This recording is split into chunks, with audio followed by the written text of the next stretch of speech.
ការសន្សំនិស័យបនបាបនេះពីអតីតក្តីក្នុងបច្ចុប្បន្នក្តីនឹងរមែងមិនដូចគ្នាអ្នកខ្លះនឹងខ្វះបនមានបាបខ្វះបាបនឹងមានបនតាមតិចតាមច្រើនអ្នកខ្លះនឹងខ្វះបញ្ញាផងខ្វះបនទៀតបុគ្គលនោះនឹងរស់នៅដោយលំបាកដោយគិតរកត្រូវមិនឃើញរកសុខមិនឃើញតែទុក្ខជាប់តាមកាយតាមផ្លូវកាយតាមផ្លូវចិត្តដូចជាស្រមោលអន្ទូលជាប់ខ្លួនមិនអាចរំដោះស្រមោលនឹងបានដើម្បីរំដោះទុក្ខសោកត្រូវព្យាយាមសិក្សារៀនសូត្រស្ដាប់ធម៌ស្ដាប់លោកទេសនាជាដើមនេះដើម្បីបំពេញការយល់ដឹងហើយបន្តបងភាពនៅងងខ្លៅកំចាត់ភាពខ្ជិលច្រអូសបោសសម្អាតកិលេសកុំឲ្យកើតក្នុងខណ្ឌសន្តាននឹងកុំឲ្យសេសសល់មនុស្សនឹងមានសភាវៈពិតតែមិនដូចគ្នាសាងបុណ្យធ្វើទានរក្សាសិលមិនដូចគ្នាបរិស្ថានរស់នៅក៏មិនដូចគ្នាការព្យាយាមនឹងក៏មិនដូចគ្នាទាំងនេះហើយអាស្រ័យផលកម្មនឹងជាអ្នកសាងព្រោះកើតមកជាមនុស្សមានចិត្តនឹងផ្សេងគ្នាហើយដូច្នេះហើយបានជាមនុស្សមានចរិតប្លែកគ្នាមានឫកពីចិត្តគំនិតនឹងខុសគ្នាសុខទុក្ខនឹងក៏ផ្សេងគ្នាមានមេរយាទមិនដូចគ្នាទាំងនេះហើយដែលជាសភាវៈពិតរបស់មនុស្សទៅលោកចែកចិត្តណាចែកគំនិតចែកមនុស្សយើងនឹងប្រៀបទៅនឹងខ្លួនមនុស្សនឹងតែមានចិត្តជាសភាវៈខុសគ្នាលោកចែកមនុស្សមាន5ប្រភេទណាមានចិត្តក្នុងការប្រព្រឹត្តនឹងមិនដូចគ្នានឹងគឺ1មនុស្សទេវោនឹងគឺខ្លួនជាមនុស្សចិត្តជាទេវតា2មនុស្សសោខ្លួនជាមនុស្សនឹងចិត្តក៏ជាមនុស្សដែរ3មនុស្សតិរិឆានោខ្លួននឹងជាមនុស្សតែចិត្តនឹងជាសត្វតិរិឆាន4មនុស្សបេតោខ្លួនជាមនុស្សតែចិត្តនឹងជាប្រេត5មនុស្សនេរយិកោខ្លួនជាមនុស្សតែចិត្តជានរក1មនុស្សទេវោណាមនុស្សទេវោនឹងខ្លួនជាមនុស្សតែចិត្តនឹងជាទេវតាគឺជាមនុស្ស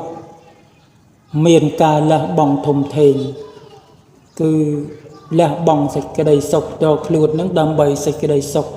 ដល់អ្នកដទៃលះបង់ផលប្រយោជន៍ដល់ខ្លួននឹងក៏ដើម្បីផលប្រយោជន៍ដល់អ្នកដទៃដែរលះបង់អ្វីដើម្បីគុណធម៌ដល់មនុស្សទូទៅគ្រប់ឋានៈគ្រប់ជាន់ថ្នាក់ដោយមិនប្រកាន់ពលសម្បល់ក្រីក្រជាដើមញ៉ាំមានគុណធម៌យ៉ាងខ្ពង់ខ្ពស់ប្រសើរបំផុតដោយមានចិត្តជ្រះថ្លាប្រកបទៅដោយមេត្តាធម៌បរិបូរដោយចិត្តប្រណីសន្តោសមិនប្រព្រឹត្តនៅអំពើបាបទាំងពួងហើយពពួកទេវតានឹងមានឈ្មោះ3ប្រភេទទៀត1សមតិទេវតានឹងបានដល់ទេវតាដោយសន្មតគឺស្ដេចនឹងឯង2ឧបបតិទេវតាបានដល់ទេវតានឹងកើតអំពីផលបុណ្យ3វិសុទ្ធទេវតាបានដល់ទេវតាដែលមានកិរិយាបរិសុទ្ធគឺព្រះអរហន្តមានព្រះសម្មាសម្ពុទ្ធជាដើម2មនុស្សសោនឹងខ្លួនជាមនុស្សចិត្តនឹងក៏ជាមនុស្សដែរមនុស្សសោនេះគឺបានដល់បុគ្គលដែលបានបំពេញតួនាទីល្អត្រឹមត្រូវប្រកបទៅដោយមេត្តាបិតាល្អជាបុត្រធីតាល្អជាមិត្តល្អ chia cờ ho là o ba sọ ba ska là o chia nạ miền ổ cả nóประกอบទៅដោយបានបំពេញទានធ្វើទានរក្សាសិលធ្វើបុណ្យកុសលជាអ្នកបដិបត្តិតាមផ្លូវព្រះពុទ្ធសាសនាជាអ្នកគោរពច្បាប់ទំនៀមទម្លាប់ប្រពៃណីជាមនុស្សថ្លៃថ្នូរមានតម្លៃខ្ពង់ខ្ពស់ប្រកបទៅដោយសតិសម្បជញ្ញៈការភ្ញាក់រលឹកនឹកឃើញផលគុណដល់អ្នកដទៃដែលបានធ្វើចំពោះខ្លួនហើយ3គឺជាមនុស្សទេរឆាណោគឺខ្លួនជាមនុស្សតែចិត្តនឹងជាសត្វទេរឆានបានដល់មនុស្សនេះខ្វះធម្មសញ្ញាគឺការមិនដឹងខុសមិនដឹងត្រូវមិនដឹងម៉ែឪណាមិនដឹងបងប្អូនញាតិផៅសន្តានមិនដឹងបាបបុណ្យគុណទុក្ខរមែងប្រព្រឹត្តអំពើអនាចារដែលសង្គមនឹងស្អប់ខ្ពើម4មនុស្សបេតោ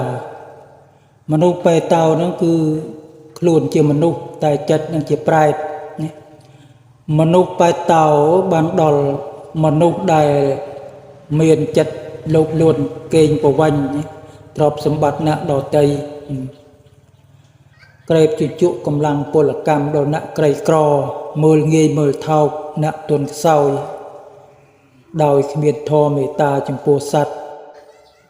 មនុស្សប្រភេទនេះគឺជាមនុស្សទំនាស់ក្នុងសង្គមនេះជាដើម5មនុស្សនិរយិកោខ្លួននឹងជាមនុស្សតែមានចិត្តជានរកបានដល់មនុស្សមានចិត្តនឹងមួម៉ៅក្តៅក្រហាយរងទុក្ខវេទនាទាំងផ្លូវកាយទាំងផ្លូវចិត្តឃ្លាតឆ្ងាយអំពីសេចក្តីសុខឃ្លាតឆ្ងាយអំពីការធ្វើបុណ្យធ្វើទានរក្សាសិលព្រោះតែប្រព្រឹត្តនៅអំពើបាបកម្មច្រើនបាបកម្មខ្លាំងរមែងជួបតែសេចក្តីទុក្ខវេទនាជាប្រចាំដូច្នេះហើយដើម្បីរំដោះនៅសេចក្តីទុក្ខសោកត្រូវព្យាយាមសាងអំពើល្អឲ្យបានច្រើនលះបង់នៅអំពើបាបជាអកុសលក្នុងចិត្តហើយរមែងសិក្សារៀនសូត្រស្ដាប់ធម្មទេសនាឲ្យបានរឿយដើម្បីបណ្ដុះនៅកុសលធម៌នឹងឲ្យកើតក្នុងខណ្ឌសន្តាននិងបំពេញទានរក្សាសិលចម្រើនភាវនាធម៌ទាំង3នេះជាគុណធម៌របស់ក្រហមដែលព្រះសម្មាសម្ពុទ្ធនិងព្រះអង្គនឹងទ្រង់ត្រាស់សម្ដែងទុកឬក៏សង្គ្រោះទុកឲ្យក្រហមនឹងបដិបត្តិតាមផ្លូវពុទ្ធសាសនា